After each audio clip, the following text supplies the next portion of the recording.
In this video, I'll show you how to create realistic videos with Veo AI in 2026.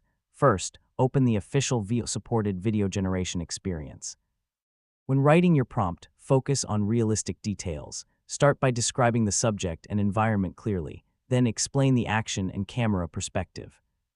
Realism can also be improved by describing natural lighting, realistic materials, believable movement, and environmental details. For example, instead of saying a person walking, describe a person walking through a busy city street during a cloudy afternoon, with natural movement and realistic reflections on nearby windows.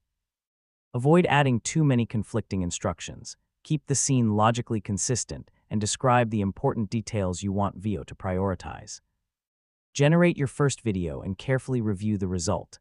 Look for unnatural movement, inconsistent objects, strange lighting, or other details that don't match your prompt.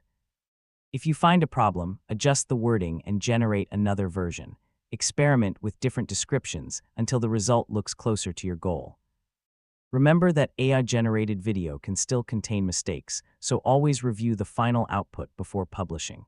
And that's how you can create more realistic videos with Veo AI in 2026.